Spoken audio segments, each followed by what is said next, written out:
So I think I might as well do something a little different than a lot of people are doing right now. A whole bunch of people are creating, a whole bunch of people are doing stuff, and I mean, I don't have necessarily the content that I want to make to put on YouTube, like 30-minute long content right now. But I do have like short little things that I can do, and I'll probably just end up putting them on Instagram or Facebook or whatever. So this little series is just gonna be called Storytime.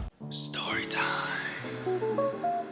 So like I said, I've been through some stuff in my almost 20 years of living. Some of it has been a blessing, some of it has been very, very dumb. I'll honestly say that. But I want to tell you guys a story about the time that I almost got shot. Or at least one of them. Living in St. Louis, you have a whole bunch of different situations to where you just might be in the wrong place at the wrong time. And yeah, so I was about like 10 or 11 at this time. And I had a homeboy named Wody. Shout out to Wody. I don't know where you at right now. I don't know what you're doing with your life. I hope you're somewhere staying inside. So I was hanging out with him, and we ended up, I think at that time, we were still having like block parties inside. This was like Southside St. Louis. Like, we used to have block parties. We used to have, you know, a bunch of people come and they'd have like bouncy houses, and we'd play basketball, dodgeball, whatever, you know, we could do on the block. So at this block party, I saw this girl named Melody, or Melody. I don't remember her name. Her name was M. I'm just gonna say M. M was her name. M was cool and she was cute to me. So I was like, you know what? I'm gonna mess with her. Like that's gonna be my chick. That's gonna be mine right there. Right there. That's me. That's me right there. That's me. So I ended up, which I mean, it's kind of messed up, but I ended up betting my friend, if I can make her my girlfriend by the end of today, you owe me, I don't know what.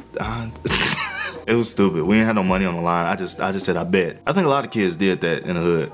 We just said I bet. We never said. It was like I bet I can do this, but there was no bet involved. There was no game. It was just like I don't know, bragging rights, I guess. So moving on. My friend, he was like, you know, whatever, da da da da. Nah, I bet you can't do it. Yada yada yada. I'm like, bro, watch me, nigga. Watch me, nigga. Bro, I gotta calm down. So the day goes on, and I'm hanging out with her and her older but not that much bigger sister. I don't know how that worked, but somehow she was older. And at that time, I had like the smallest phone ever, dude. Like, bro, I don't know if I can find a picture of the phone, like the type of phone that I had, and I put it on the screen, you'll see how technology, you know, you still have to find a way to make something happen. Technology doesn't mean nothing. Like, so I ended up, while her sister was right there was no way for me to really get her away, because her sister, she was just talking. She was just like, so what y'all doing? Y'all like each other? What's your name, boy? And she was getting on my nerves. She psychologically, I wanted to punch her in the face. She was messing up my groove.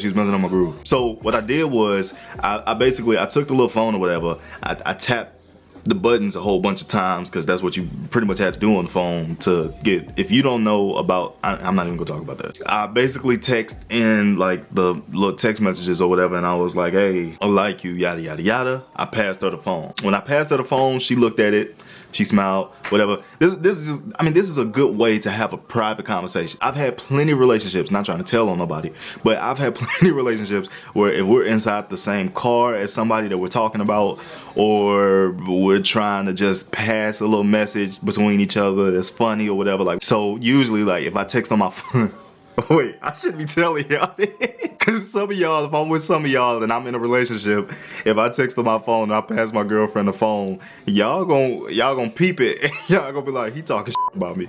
No, but seriously, I passed her the phone and I was like, you know, I like you, yada yada yada. You know, I want you to be my girlfriend, whatever. Straight, simple, to the point. And she said yeah, like literally the day of me making the bet, and I was excited about it, because it was like, dude, I got the juice. That's the end of the story right there. No, seriously. So I was excited. I mean, dude, I had the bet that I made. I was expecting to sort of like fail and then rebound and then, you know, make it work some other way. No, like that day, she ended up being my girlfriend. So one day she actually invited me over to her house, but somebody told her, I don't know who was around when I made the bet, but somebody told her that I bet on her. And she didn't like it.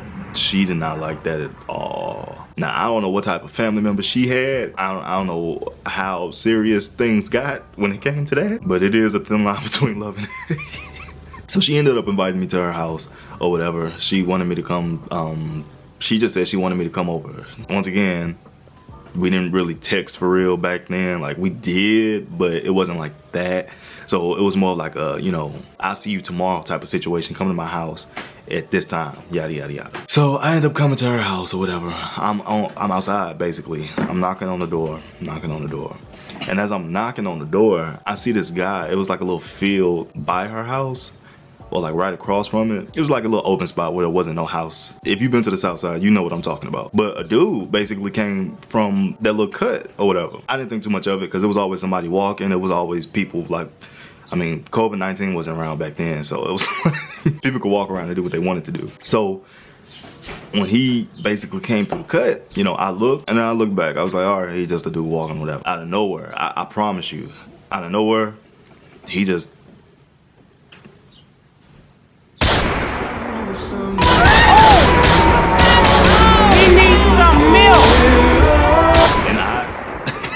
This goes to show you how dumb I am, for one. And for two, how much I really wasn't paying attention. Like, I thought I was paying attention, but I really wasn't. By the time he got done shooting, which he never hit me. I don't know if he was aiming for me, he was aiming for somebody else. His aim was terrible either way, because nobody got shot. But by the time he got done shooting, I wasn't even paying attention. Like, I think he probably emptied the clip and he ran. And I watched him run off. I never ducked. I never did nothing. I was just like, still trying to basically process what just happened. So I ended up knocking on her door again, just trying to see if she was gonna come outside, and she never came outside. Now, I don't know if that was a situation. I'm not sure. I don't put anything past anybody, and I'm not sure if it was because of her. I just know why I was at her house, and I know me going to her house led up to me being shot at or being in the area of, I don't know. I'm just thankful that I made it through it, because if not, I would not be here to tell you guys this story right now. But if I could say something to the guy, you know, all these years later, I hope your shooting has gotten better.